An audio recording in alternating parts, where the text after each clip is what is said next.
এই জন্য মানুষ তাকায় থাকে। আজকে আমাদের প্রিয় ভাই মুফতি আমির হামজা সংসদে কথা বলার সুযোগ পেয়েছেন। উনি সুযোগ পেয়ে বলেছেন যে আমাদের কুষ্টিয়া বিশ্ববিদ্যালয়ের পাশেই যে রাস্তার দুরবস্থা, 42 কিলোমিটার রাস্তা কঠিন, আমরা ওই পথে সফর করেছি। আসলে রাস্তা এত ভাঙা, গাড়ি যাওয়া খুব কঠিন, লক্ষ লক্ষ মানুষ চলাচল করে। প্রথমে উনি রাস্তার কাজের ব্যাপারে বলেছেন যে আমি জোর দাবি জানাচ্ছি আমাদের রাস্তাটা যেন হয়ে যায়, আর কুষ্টিয়াতে মেডিকেল কলেজের ব্যাপারে দাবি করলেন। দুইটাই জনগণের জন্য, কথা বলেন ঠিক কিনা? এভাবে সংসদে অনেক আলোচিত এমপি আছে যাদের 2-1 মিনিট বক্তব্য কথা শোনার জন্য পুরো দেশের 18 কোটি মানুষ তাকিয়ে থাকে, কথা বলে ঠিক কিনা? আপনাদের এমপি সংসদ যেহেতু চলতেছে, এই জন্য ব্যস্ততার কারণে উনি আসতে পারেনি। আমরা আগামীতে ওনাকে পাবো ইনশাআল্লাহ, আল্লাহ কবুল করেন। ছেলে বলেন আমিন। আজকের প্রোগ্রামের প্রধান পৃষ্ঠপোষকতায় জনাব আলহাজ শফিউল আলম, আল্লাহ পাক তার গোলামকে হায়াতে তয়্যিবা সিয়াদে কুল্লি দান করুন। ছেলে বলেন আমিন। আজকের প্রোগ্রামের আমন্ত্রিত অতিথিবৃন্দ, বিশেষ অতিথিবৃন্দ, অনেকের নাম রয়েছে, সকলের নাম বলা সম্ভব নয়। সকলের জন্য দিল থেকে দোয়া করে পড়ছি, ওয়ারাফা'না লাকা যিকরাক, আল্লাহ পাক সকলের সম্মানকে বৃদ্ধি করুন। ছেলে বলেন আমিন। আমার পূর্বে আলোচনাকে ধন্য করেছেন হযরত মাওলানা মুহাম্মদ রুকনউদ্দিন দামাত বারাকাতুহু আলিয়া। আল্লাহ পাক প্রিয় ভাইয়ের কণ্ঠ দ্বীনের জন্য, ইসলামের জন্য, কোরআনের খেদমতের জন্য কবুল করুন। ছিলা বলুন আমিন। মঞ্চে উপস্থিত সম্মানিত উলামা ইকরাম, সামনে বসা পিতৃ সমতুল্য মুরব্বি বাবাজিরা, কলিজার টুকরা প্রাণপ্রিয় যুবক ভাইরা, ছোট্ট ছোট্ট সোনামানিকেরা, পর্দার আড়ালের সম্মানিত অবলা সরলা আবেদা সালেহা মা বোনেরা, সবাইকে নিয়ে মহান রবের দরবারে সিজদাবনত চিত্তে কালিমাতুশ শুকর আদায় করে পড়ছি আলহামদুলিল্লাহ। হয় নাই কৃপণতা, অলসতা দূর করে মুসলমান হিসেবে সিংহের মতো, বাঘের মতো গর্জন করে আল্লাহর দেয়া জবান দ্বারা 2টা ঠোঁট নাড়ায়া শরীরের সবটুকু শক্তি উজাড় করে চিৎকার মেরে বলুন আলহামদুলিল্লাহ। বলুন রব্বানা লাকাল হামদ হামদান কাসীরান তাইয়িবান মুবারাকান ফীহি।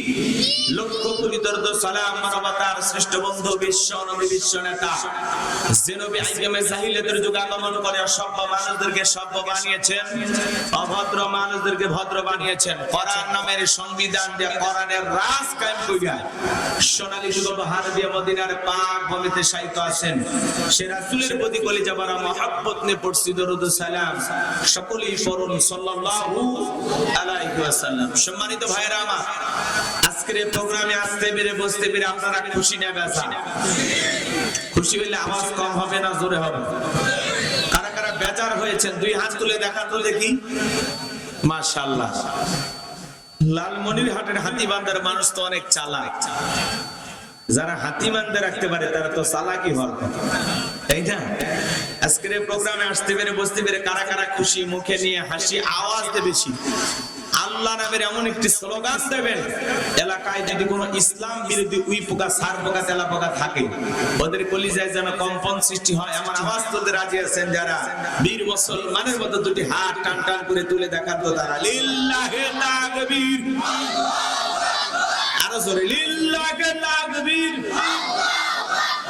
আল কোরআনের আলো, আল হাদিসের আলো,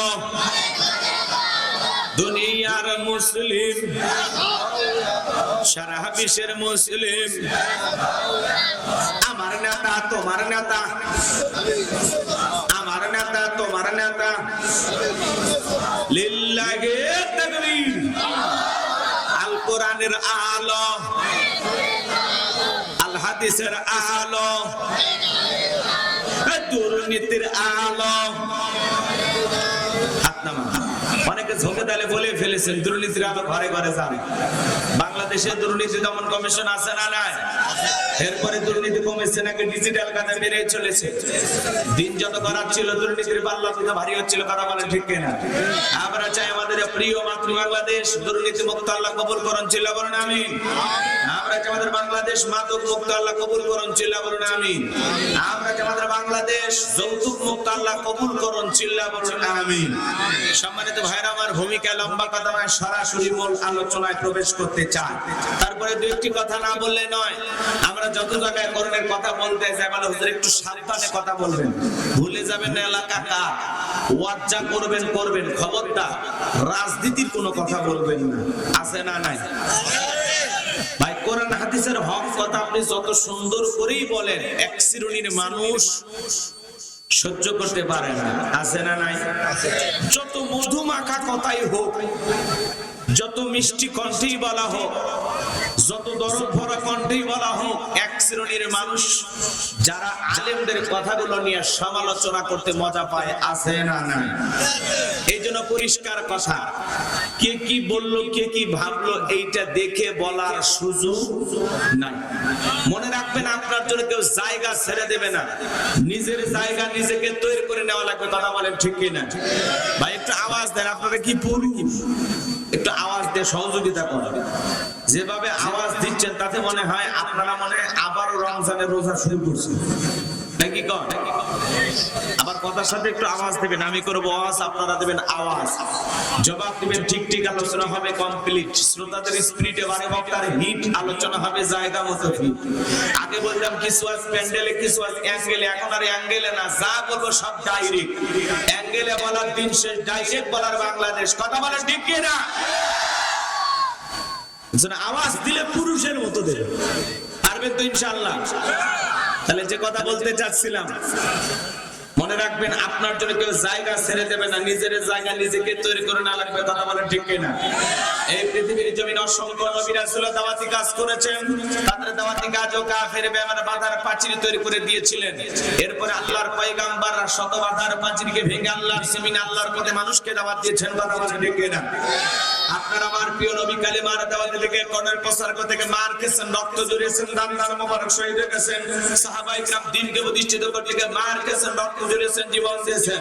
ও বাংলার মুসলমান, এই দেশের মানুষ যদি 1952 সালে ভাষার জন্য জীবন দিতে পারেন, 1971 সালে আপনার আমার পূর্বপুরুষেরা এদেশের মাটির জন্য, এদেশের স্বাধীনতার জন্য যদি জীবন দিতে পারেন, রক্ত দিতে পারেন, 2024 সালে স্বৈরাচার জালিমকে বিদায় করে দেওয়ার জন্য এদেশের 2000 বেশি মানুষ যদি রক্ত দিতে পারেন, জীবন দিতে পারেন, প্রয়োজন যদি হয় আল্লাহর এই জমিন, আল্লাহর দ্বীনকে প্রতিষ্ঠিত করার জন্য, কোরআনের সমাজ ব্যবস্থা কায়েম করার জন্য যদি কখনো ডাক আসে, প্রয়োজনে বিবির কাছ থেকে বিদায় নিয়ে, সন্তানদের কাছ থেকে বিদায় নিয়ে, মাথায় কাফনের কাপড় বেঁধে আল্লাহর এই জমিন, আল্লাহর দ্বীনকে প্রতিষ্ঠিত করার জন্য, কোরআনের সমাজ ব্যবস্থা কায়েম করার জন্য নবীদের মতো, সাহাবায়ে কিরামদের মতো বুকের তাজা রক্ত দিতে হয়। কোরআনের জন্য, দ্বীনের জন্য, ইসলামের জন্য কারা কারা বুকের তাজা রক্ত দিতে রাজি? দুই হাত তুলে আল্লাহকে দেখা, দুই হাত তুলে আল্লাহকে দেখা। লিল্লাহি তাকবীর, লিল্লাহি তাকবীর। সোজা করে টান টান করে হাত তোলেন, ওই যে মাঝে মাঝে হাত বেঁকা দেখা যায়। দুই হাত সোজা করার শক্তি না, আপনি পুরুষ মানুষ, দুধ ভিটামিন ক্যালসিয়াম মাঝে মাঝে কিনে খাবেন, একেবারে দুর্বল হলে চলতে পারেন না। সোজা করেন, সোজা করেন, কেউ হাত নামাবেন না। আমার আল্লাহ রাব্বুল আলামিন বলেন, ইন্নাল্লাহা আশতারা মিনাল মুমিনিনা আনফুসাহুম ওয়া আমওয়ালাহুম বিআন্না লাহুমুল জান্নাহ।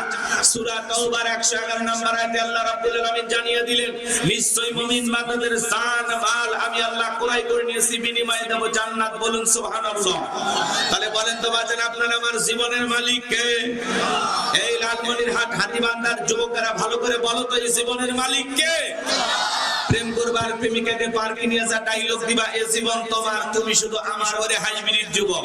এই জীবনের মালিক কে? আপনার আমার সম্পদের মালিক কে? আল্লাহর দেয়া জীবন, আল্লাহর দেয়া সম্পদ আল্লাহর পথে খরচ করতে রাজি আছেন তো মুসলমান? রাজি আছেন তো ইনশাআল্লাহ? বাম হাত নামান, শুধু ডান হাত তুলে রাখেন, শুধু ডান হাত। আল্লাহ রাব্বুল আলামিন বলেন, ইল্লা সাহাবাল ইয়ামিন ফি জান্নাতি ইয়াতাসাআলুন। ডানপন্থী যারা জান্নাতের বাগানে থাকবে তারা, ডানপন্থী যারা আল্লাহর প্রিয় তারা। বলুন আল্লাহু আকবার। কোন কথা হবে না। কিছুক্ষণ আগেই বলেন হুজুর জীবন দিতে রাজি, রক্ত দিতে রাজি, আপাতত জীবন রক্ত দুইটার কোনোটাই দিতে হবে না।